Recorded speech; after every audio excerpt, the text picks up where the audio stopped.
Draudzene atsūtīja e-pastu, Anna, tas ir tieši priekš tevis. Un tad tur no Delfiem bija pirmā tā pieteikšanās izsludināts, ka tāda misija būs, kaut kāda iespējamā misija, ka kaut kas tāds būs. Tad es noskaņojos un tad aizpildīju anketu. Līdz pēdējiem brīdim, man liekas, es pat pusnaktī minūte līdz beigām, es vēl ilgi domāju, send vai ne, un tad pēdējā mirklī ar acīm ciet arī aizsūtīju.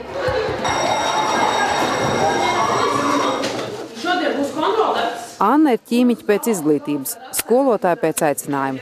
18 gadus mācījusies skolā un augstskolā, Anna gribēja savu zināšanas dot sabiedrībai atpakaļ. Tā bija viņas motivācija pieteikties iespējamās misijas konkursam un darbam skolā. Es pati nāku no Varakļāniem, tad man arī bija saistošas tieši tās mazās lauku skolas. Man negribējās lielu skolu ar 35 skolniekiem klasē. Man tā arī bija, ka man gribējās mazu lauku skolu. Ideja, tas ir lieliski, bet cik spējīgs stāties skolēnu priekšā ir cilvēks, kurš pedagoģiju intensīvi, bet apgūst tikai 5 nedēļas. Paralēli 2 darba gadiem skolā jaunie turpina arī mācīties. Tomēr vai ar to pietiek, lai tiktu galā ar veselu klasi bērnu? Pēc 2 nedēļām es zināju, ka ja viņa neaizies no skolas, viņa būs laba skolotāja. Kā jūs to zinājāt? Es runāju ar skolēniem.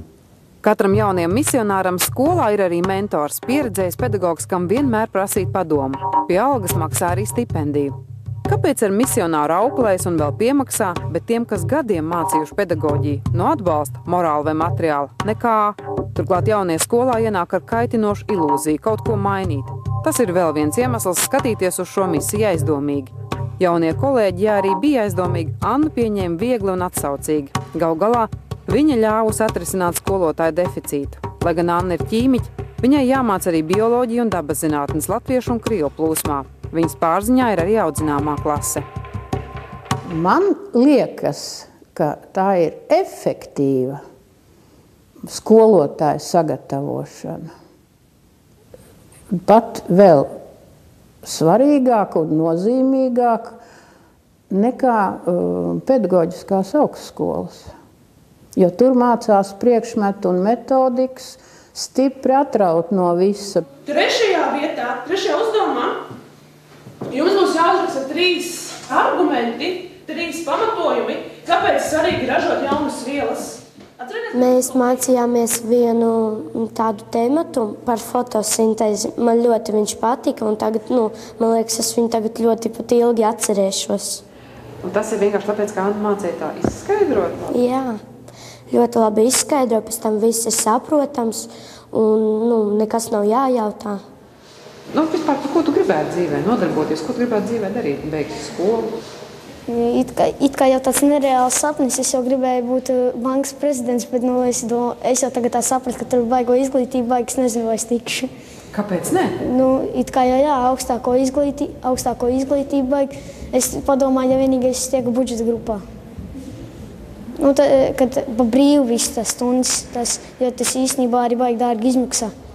Skola nav tikai kontroldarba par fotosintēzi un priedēkļiem. Skolai vajadzētu palīdzēt bērnam izlolot mērķus un iemācīt vajadzīgās zināšanas, kas ļautu ticēt, ka ir iespējams tos sasniegt. Ir iespējams nevis turpināt vecāku dzīvi, bet veidot savējo. Tā došana. Man tas liekas ļoti tūs, nevis tas, ka uzņemt kaut ko tur ņemt no citiem, bet man ne gluži kā labdarība, bet man gribējās kaut ko arī no tā visa dot. Un tad arī veidot tos bērniem, parādīt, ka viņi patiesībā var ļoti daudz, ka vajag tikai noticēt sev un noticēt, un darīt. Gribēs to laikam tā. Tas tādā parastā Latvijas skolā bērniem ir tā iespēja noticēt pašam sev. Es varu sasniegt, ko es vēlos dzīvē.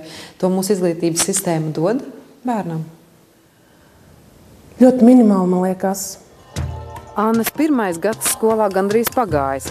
Viņa secina, ka liela skolotāja darba laika aizņem neiedzīgas formalitātes un papīra aizpildīšanu. Mācību standarti skolotāja darba ietekmē vairāk nekā bērni īstenās vajadzības. Turklāt mācību vielā pārāk liels uzsvars ir teorijai. Bieži skolēnam, kurš iekaļ no galvas likumus, tā arī nav skaidrs, kā zināšanas izmantot dzīvē. Annai priekšā vēl viens mācību gads. Pēc tam varbūt viņa atgriezīsies Latgalē. Viņa nezina, ka skolas direktoram ir citi plāni. Viņš cer, ka Anna paliks skolā arī pēc misijas 2. gada. Galu galā Mārim taču jākļūst par bankas prezidentu un jāmācās.